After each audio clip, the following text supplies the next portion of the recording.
Vous êtes sur Mosaïque. Dans votre émission aujourd'hui, jeudi 19 septembre, c'est la journée du transport public. À la veille de cette journée, nous ferons le point sur le transport domicile-travail et le challenge que s'est lancé la Casque.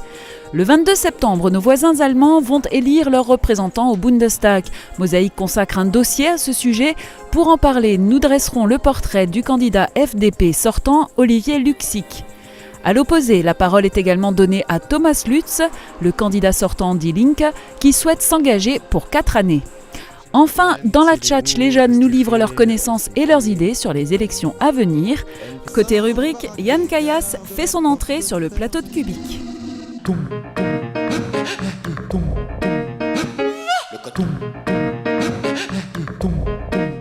Vos adieux en grand sur Mosaïque. J'ai trouvé mon smartphone au Crédit Mutuel. Sourire. Disponible dans vos caisses du Crédit Mutuel. Crédit Mutuel, la banque à qui parler. En été, les journées sont interminables. Bonjour à tous, le baromètre est en hausse, les grisailles se dissipent en matinée et des éclaircies se font jour. En dépit des nuages qui restent encore nombreux par moment, le temps reste sec. Les températures de 6 à 9 degrés le matin, de 14 à 16 degrés l'après-midi. Le nord de la France subit l'arrivée de nuages gris apportant quelques pluies éparses. Au sud, on profite encore des rayons du soleil. Le thermomètre indique de 10 à 16 degrés sur Paris, de 16 à 26 degrés sur Marseille. Demain, souhaitez une bonne fête aux Ariane. Bonne journée sur Mosaïque. Crédit Mutuel, la banque à qui parler. Publicité.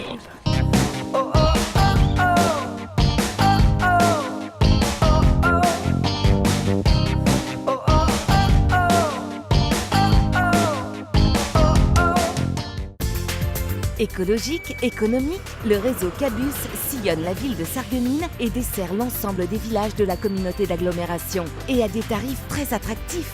Un service de transport à la demande est également disponible. Roulez malin, prenez les transports en commun. Ne manquez pas le marché paysan, fête du lait et de l'agneau ce dimanche 22 septembre de 10h à 18h au centre du village des Îlins.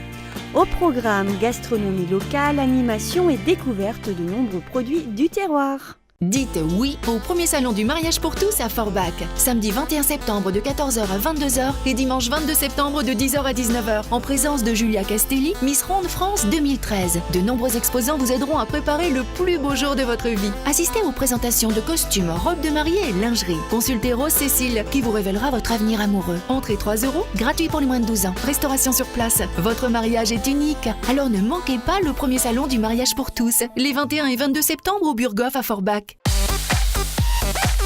Plus de 50 voitures d'occasion sélectionnées. Mécanique, carrosserie, pneus hiver, véhicules toutes marques. En barre, votre garage Timepa après le rond-point de la Smart. Fin de la pub, voici la suite de nos programmes. Bonjour à tous, l'invité du jour est Adolphe Kimmel, essayiste et ancien universitaire spécialisé dans la politique française. Nous évoquerons ensemble les prochaines élections en Allemagne. Mais tout de suite, rencontre avec Alain Grouzel. Vous le connaissez peut-être si vous avez pris une licence au club d'athlétisme de Sarreguemines ou si vous vous êtes intéressé à l'association Confluence. Cet habitant de Ypelin incarne à la fois la passion pour la marche et pour l'histoire locale, deux disciplines intimement liées, dit-il. À l'occasion d'un entraînement au stade Pierre de Coubertin, nous l'avons vu en grand. Bras attendu au début et bras attendu à la fin, avec lâcher de main. Allez, on y va. Marie-Jo va te surveiller. Pousse bien derrière la cuisse. Alain Grouzel est un des 3 cadres techniques qui forment à la marche nordique au sein de l'ASSA. C'est aussi le président de la commission régionale de marche et le père de Pierre Grouzel, l'un des meilleurs marcheurs lorrains. Ce sportif, titulaire depuis quelques mois du diplôme d'entraîneur de marche nordique, parcourt environ 30 km par semaine. Une moitié avec des initiés, l'autre seul, afin de reconnaître les parcours. Car la marche nordique est une discipline nouvelle dans le club. Alain, qui a travaillé dans un bureau d'études à Carlin, s'est donné pour mission de réaliser des plans. C'est très difficile de trouver encore dans le secteur de Sarreguemines des chemins bien balisés. Il y a eu ces derniers temps pas mal de coupes d'arbres et alors les chemins ne sont plus identifiés. Si on perd une personne, la personne ne saura jamais où revenir. Les entraîneurs de marche nordique sont obligés de préparer des circuits qui sont numérotés. Sur les circuits, on est obligé de les identifier. Donc on identifie les lieux de rendez-vous et je suis en train de préparer tout un dossier qui va être remis au club. Et quand le club saura que nous partons sur un circuit tel, s'il y a un problème qui se passe sur le terrain, le club est au courant sur quel circuit on est. Donc ils pourront envoyer des secours au cas où. Donc voilà, notre lieu de rendez-vous c'était le stade, donc c'est le R, le stade est identifié, P c'est le parking pour les véhicules des marcheurs, le point rouge c'est le point de départ et d'arrivée, on part donc du stade, on part en direction de l'étang de Beau-Soleil, arrivé à côté de l'étang on a mis un point bleu, donc ici il y aura une halte. Alain Grouzel est un retraité hyperactif. Ce passionné d'histoire locale est un des membres fondateurs de la Société d'histoire et d'archéologie de Sarreguemines, l'association Confluence. Il est également vice-président de la commission tourisme au sein du conseil de développement du pays de l'arrondissement de Sarreguemines. En plus d'enseigner la discipline rigoureuse qu'est la marche nordique, il affûte son regard et offre ses connaissances en guise de commentaires. Ça les cèpes là. Et là, on peut pas les laisser. On peut regarder la nature, être attiré par quelque chose que les gens ne voient pas. Et en fin de compte, c'est ça qui est intéressant, c'est avoir le petit déclic, la petite phrase qui va rendre gai la promenade. Et là, mais ceux-là, c'est des vieux déjà, faut pas les prendre. Là, ça va. Bien, Alain. Allez, hop. Ah ouais, là t'as une bonne omelette. Allez, des bons cèpes là. Ça, c'est ok. C'est incroyable. Allez. Les circuits de marche nordique ou d'athlètes sport loisirs que a lancé le conseil régional au travers de la Ligue de Lorraine d'athlétisme, c'est d'introduire aussi un résumé ou un passé historique de ce qu'on traverse, de ce qu'ont vécu les gens au moment où nous on passe. Marcher pour voir le monde autrement et marcher pour travailler la condition physique. Car cette discipline entraîne l'action de 240 muscles en même temps que les systèmes cardiovasculaires et aérobiques. Marcher pour stimuler sa curiosité et pour le bien-être que procure l'effort. Il faut croire qu'Alain Grouzel n'est pas prêt de ranger ses bâtons.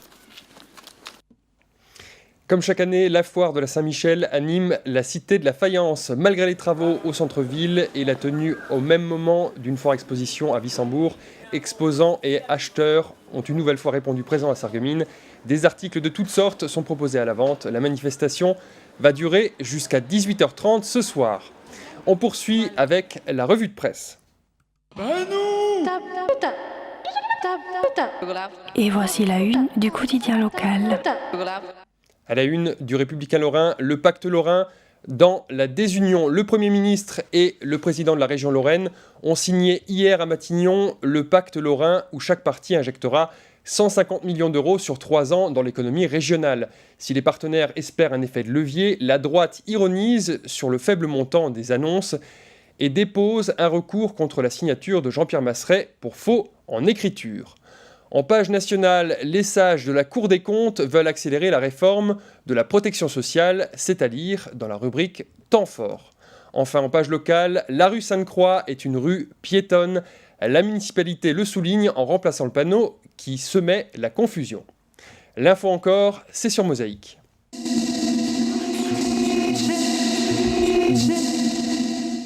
Vous êtes face à l'actualité. Peut-on encore se passer d'une voiture pour se rendre à son lieu de travail ? Tout est question de distance et d'offre de transport. La Casque, qui est engagée dans un plan climat visant à réduire les émissions de gaz à effet de serre, réfléchit à la manière d'optimiser les déplacements vers les zones d'activité, ainsi afin qu'ils soient à la fois économiques et écologiques. Reportage Marianne Gabriel. Pas de voiture ou pas de permis reste la raison majeure pour laquelle un salarié emprunte les transports en commun.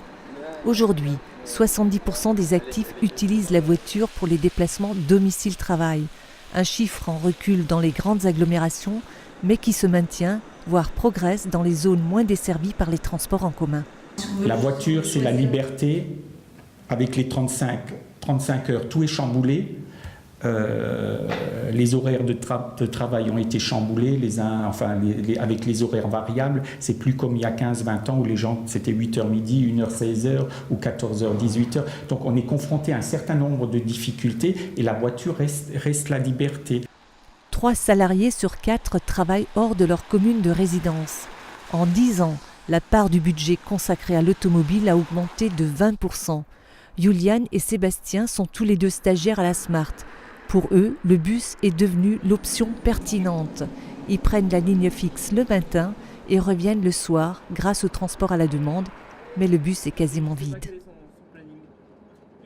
Le fait est que je n'avais pas le permis quand j'ai commencé à travailler, ni de voiture. Donc du coup, c'était très pratique de prendre le bus. Je suis à 5 minutes de l'arrêt. Le bus arrive à 8h au travail et il repart à 16h10. Donc du coup, ça colle pile poil avec mes horaires de travail. Donc pour moi, c'est un choix évident. Et en plus, c'est pas cher, c'est beaucoup moins cher que d'acheter une voiture ou que de payer l'essence.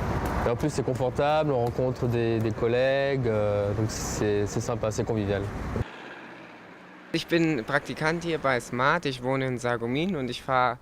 Je suis stagiaire ici à la Smart. J'habite Sarreguemines et je prends tous les jours le bus pour aller au travail et rentrer. C'est très économique, je paye 60 centimes par voyage et c'est très simple. Je téléphone simplement pour réserver le bus.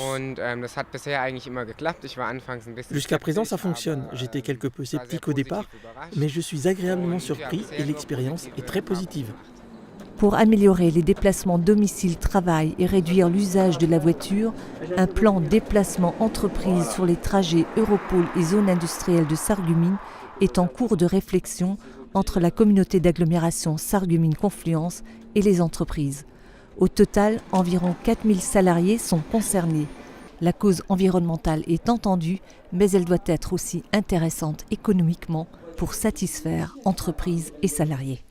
La communauté d'agglo a la volonté de faire, mais on le fera en partenariat avec les entreprises. Nous ne ferons pas quelque chose, on n'imposera pas quelque chose aux entreprises. Les décisions qui sont prises d'un commun accord. La communauté d'agglo essayera d'impulser le mouvement, mais nous ne ferons rien contre les entreprises, bien au contraire. Pour vous rendre compte de l'impact de vos déplacements sur l'environnement et votre porte-monnaie, rendez-vous sur le site de l'ADEME. Si vous habitez à 20 km de votre lieu de travail, que vous choisissez le bus plutôt que la voiture, vous réduirez significativement les émissions de gaz à effet de serre, tout en faisant une économie de près de 4 000 € par an.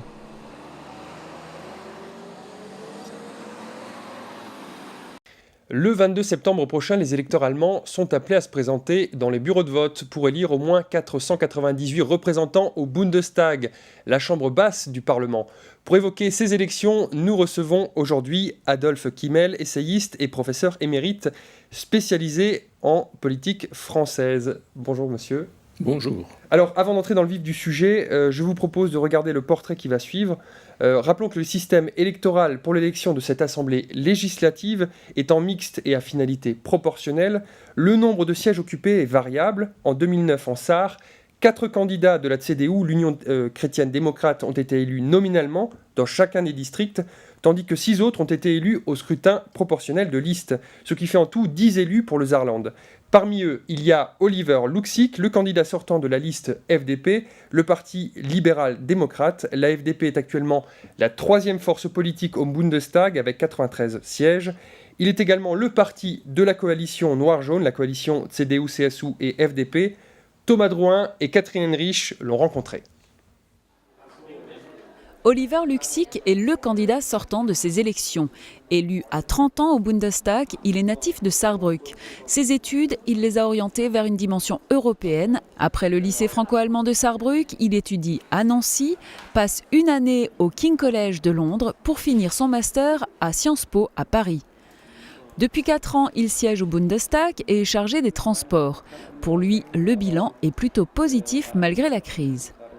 Premièrement, l'Allemagne est le seul pays européen qui connaît une forte croissance, qui a des caisses sociales qui sont pleines, qui n'avait jamais auparavant tellement de recettes, donc le budget est équilibré. On a moins de chômeurs, Il y a 10 ans, on avait 5 millions de chômeurs, maintenant on a 3 millions en Allemagne. Donc le bilan économique est excellent. L'Allemagne reste le moteur économique de l'Europe.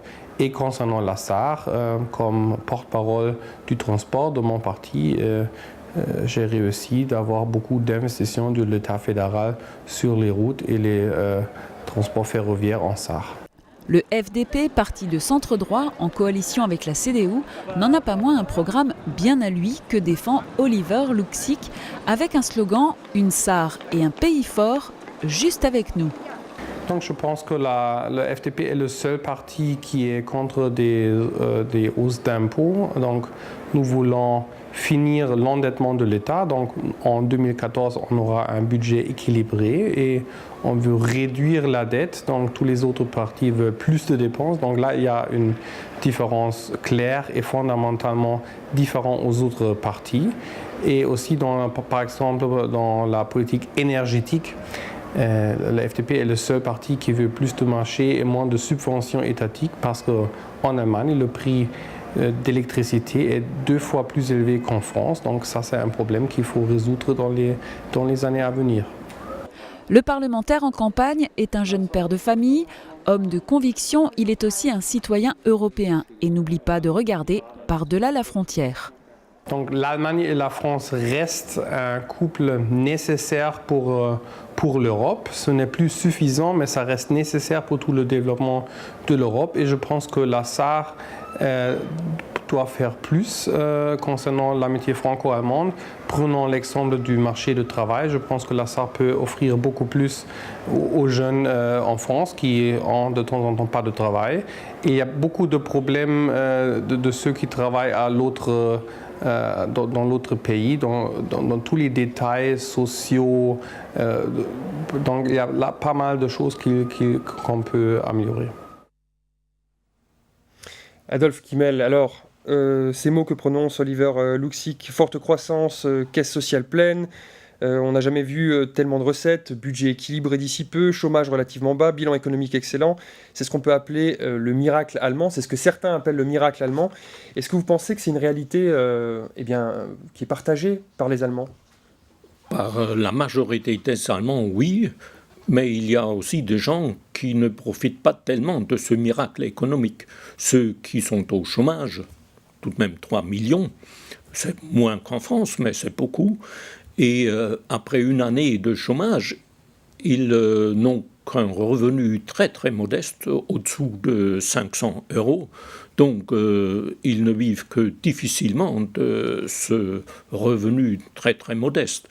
Et il y a des emplois précaires, mal payés, parce qu'en Allemagne, à la différence de la France, il n'y a pas de salaire minimum garanti par une loi de l'État.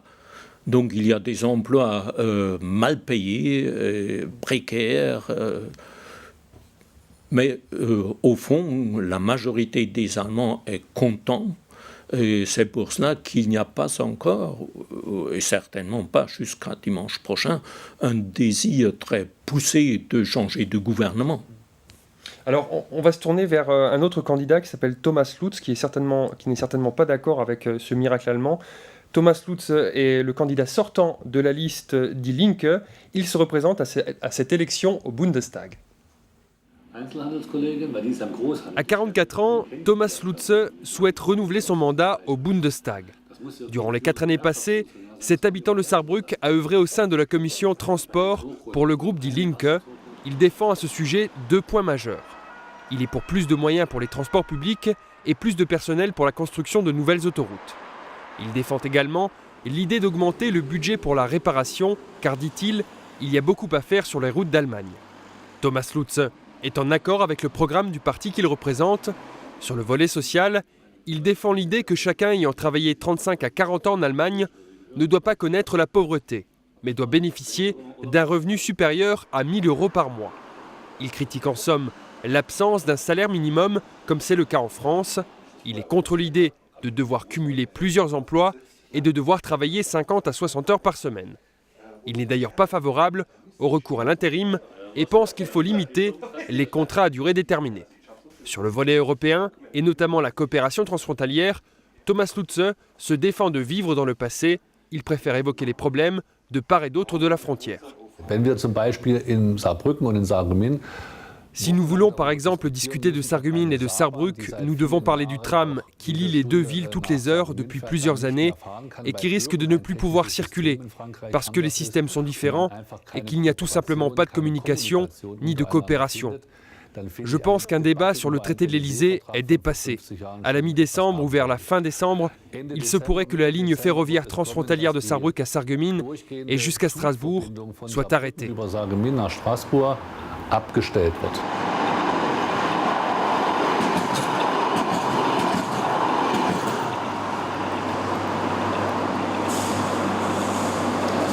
Adolf Kimmel, l'un des thèmes centraux de cette campagne électorale, c'est l'instauration d'un salaire minimum. Thomas Lutze y est favorable, il n'est sans doute pas le seul.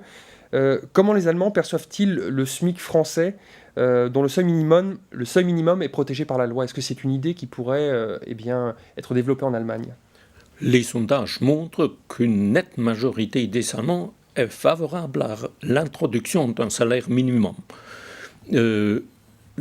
La gauche, die Linke, revendique 1050 euros, le SPD 850 euros, également réalisé par une loi du Parlement. La CDU-CSU ne veulent pas une loi, mais un salaire minimum négocié par les partenaires sociaux. Comme on l'a fait par exemple sur le temps de travail? Oui, mais ce sera donc différent selon selon les branches en fait. Selon les branches, évidemment. Et donc ce serait une idée qui pourrait aboutir avec une CDU au pouvoir? Oui, le FDP est contre, mais puisque la CDU et la CSU seront nettement plus forts que le FDP, qui aura des problèmes de franchir le seuil de 5%, ce sera, à mon avis, impossible pour le FDP de se mettre à travers. Alors, je vous propose à présent de vous intéresser aux connaissances et aux idées des jeunes concernant les élections. Thomas Drouin en a rencontré en Sarre à Klein-Blittersdorf. Regardez. Alors, les élections en Allemagne, on en a parlé à l'école, en éducation civique, et il y a différents partis. CDU, STP, FDP, NPD, Die Linke, Grüne, Pirate. J'en sais pas grand-chose, je sais juste qu'Angela Merkel est la chancelière et elle fait campagne contre, qui c'est déjà, Steinbrück. Connais-tu d'autres candidats? Oui, Jürgen Trittin des Verts et Rainer Brüderle du FDP. Oui, c'est les plus importants. Et naturellement, Gregor Gysi de la gauche. Comment était la campagne, par exemple? Alors la campagne était cette année plutôt calme, mais les sondages montrent déjà qu'Angela Merkel est déjà clairement devant. Et la semaine qui vient ne sera probablement pas comme les autres. Est-ce que tu peux m'expliquer ce que sont les premières et secondes voix? La première voix sert à, dans les différents Länder, dans les différents arrondissements, sont élus des personnes qui vont ensuite au Bundestag. Et avec la seconde voix sont élus les partis et on compte les pourcentages qu'ont chacun des partis. Quand c'est moins de 5%, toutes les voix, elles sont retirées et elles ne comptent pas. Mais au-dessus de 5%, on les prend en compte. Avec la première voix, de ce que j'en sais, on vote pour les candidats dans les régions qui se présentent pour être députés, et donc naturellement aussi pour leur parti. Et avec la seconde voix, on choisit directement le parti. Et selon toi, quelle est la plus importante, la première ou la seconde voix? La deuxième est la plus importante. Pourquoi? Parce que c'est ce que j'ai appris à l'école. Alors, Adolf Kimmel, on va s'intéresser justement au mode de scrutin. Donc, c'est un tour, mais 2 votes. Erste Stimme et Zweite Stimme. Ce scrutin mixte à finalité proportionnelle pour permettre d'élire 498 députés. On va répondre à sa question. Qu'est-ce qui est le plus important, le premier ou le deuxième vote? Deuxième, mais une minorité importante, d'après les derniers sondages, 40% à peu près des Allemands disent deuxième voie. Donc ils ne comprennent pas notre système électoral qui est compliqué, il est vrai. Alors, c'est vrai qu'il est compliqué et on sait que le nombre de députés fédéraux au Bundestag est variable. Oui. Au minimum 498 députés. Comment expliquer justement cette variabilité? Ça tient justement à la proportion, les listes. Oui, parce qu'il y a des sièges supplémentaires. Prenons le cas de la Sarre. La Sarre a 4 circonscriptions. Aux dernières élections, la CDU, les candidats de la CDU, donc qu'on élise avec la première voie, ont gagné toutes les 4 circonscriptions. Avec la deuxième voie, la CDU n'a pas 100% des voix, mais je ne sais plus combien, 40 peut-être. Donc la CDU n'aurait droit, d'après la deuxième voie, qu'à 2 députés, mais il a 4. Donc ce sont déjà 2 sièges, 2 députés supplémentaires en Sarre. Et aux dernières élections, dans le Bade-Württemberg, il y a eu, je crois, 22 mandats ou sièges supplémentaires. La CDU a gagné leur candidat avec la première voie, 37 des 38 circonscriptions, mais d'après les deuxièmes voies, uniquement la moitié à peu près. Par conséquent, le nombre des sièges au Bundestag est variable. Seulement, il y a une décision du tribunal constitutionnel de Karlsruhe l'année dernière qui dit que ces sièges supplémentaires sont contraires à la loi fondamentale parce que l'égalité du vote n'est plus garantie. Par conséquent, les sièges supplémentaires seront compensés. Les partis qui n'ont pas ces sièges, ces mandats supplémentaires sont compensés. Par conséquent, le prochain Bundestag aura probablement 600 députés et non pas 498.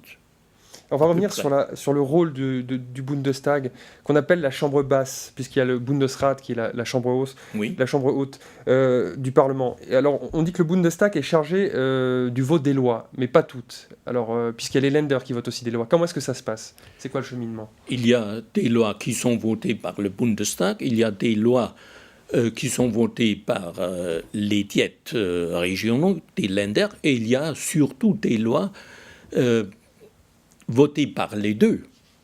Et ce sera un problème difficile si la coalition actuelle, CDU, CSU et FDP, sera de nouveau majoritaire, parce qu'au Bundesrat, cette coalition n'a pas de majorité.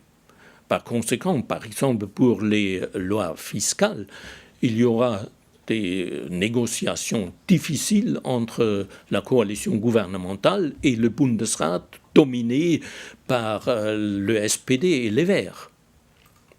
Alors, on va parler un petit peu du scrutin de dimanche 22 septembre. Vous l'avez dit, la coalition en place, noir-jaune, CDU, CSU et FDP, forme la majorité au Bundestag. Et Angela Merkel, elle, voudrait que ce soit plus le cas. Elle voudrait que toutes les voix aillent évidemment à son parti, la CDU. Est-ce que vous pensez qu'elle a des chances d'obtenir la majorité pleine? La CDU-CSU seule? C'est ça? Non, c'est impossible. C'est arrivé une seule fois dans l'histoire de la République fédérale, c'était en 1957, avec Konrad Adenauer à l'apogée de sa carrière. Mais depuis, aucun parti n'a eu la majorité absolue. La Bavière est un cas à part. Dimanche dernier, la CSU a obtenu non pas la majorité des voix, mais des sièges, parce qu'il y a des voix perdues. Le FDP n'a pas franchi la barre de 5%, la gauche non plus, les pirates non plus. En tout, il y a, je crois, 16% des voix perdues et c'est redistribué aux autres partis. Par conséquent, avec 47,7%, la CSU a obtenu la majorité, très nette majorité absolue dans le Parlement régional de la Bavière. Et alors, au Bundestag, va-t-il y avoir une coalition? Quel va être le parti avec lequel la CDU pourrait faire alliance? On parle d'Alternative für Deutschland. Est-ce que c'est un parti qui a des chances? Première question, il y a deux camps en Allemagne, CDU, CSU et FDP. D'un côté, de l'autre, le SPD et les Verts. D'après les sondages, SPD et Verts n'ont aucune chance de gagner la majorité absolue. Pour la coalition actuelle, c'est possible, mais ce n'est pas sûr.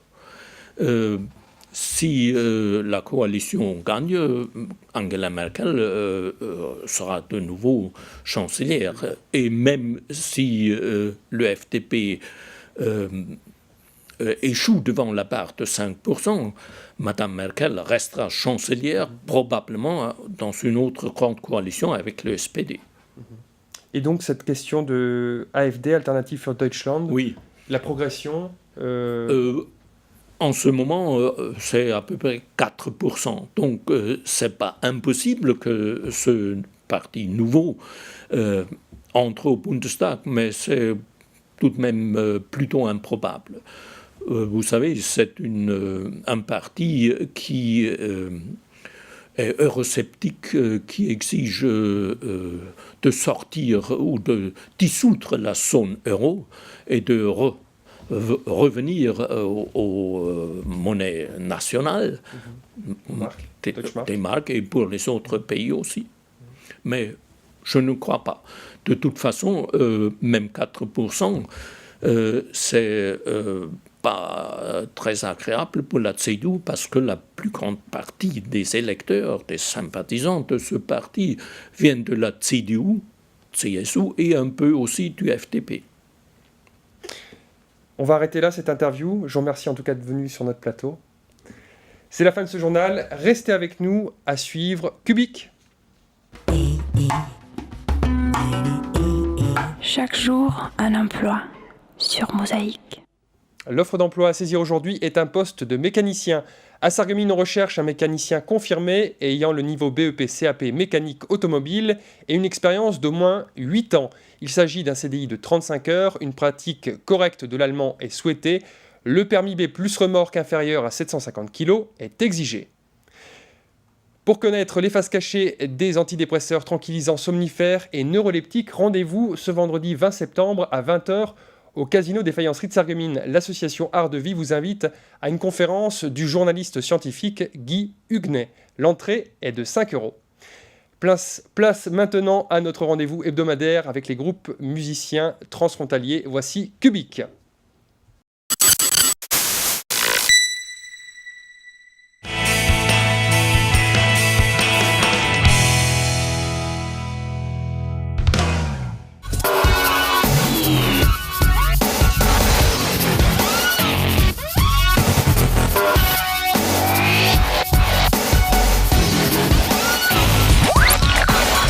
Bonjour à tous et c'est reparti pour une nouvelle édition de Cubic. Herzlich willkommen, los geht mit einer neuen Ausgabe voller Musik. C'est avec plaisir que nous accueillons aujourd'hui un trio rock venu d'Alsace au service d'un concert théâtralisé. Wir begrüßen heute die Rockband Jan Kajas aus dem Elsass. Commençons par saluer le chanteur et les membres du groupe. Fangen wir mit dem Sänger der Band Jan Siptrott an.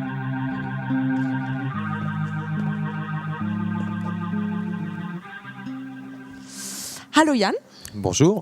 Stell uns kurz mal die Band vor. Tu n'es pas venu seul, je te propose de nous présenter ton équipe. Mais tout à fait. Alors aujourd'hui, je suis venu accompagné de mon guitariste performeur Mouad Chahid, de Grégoire Buté au violon et d'un lapin étrange en dessous caché Francisco Gilles. La plupart des compositions que vous avez ramenées avec vous aujourd'hui sur Cubic font partie d'un grand spectacle que vous avez déjà joué en Alsace. Die meisten Kompositionen, die ihr uns mitgebracht habt, sind Teil einer großen Show, die ihr im Elsass gespielt habt.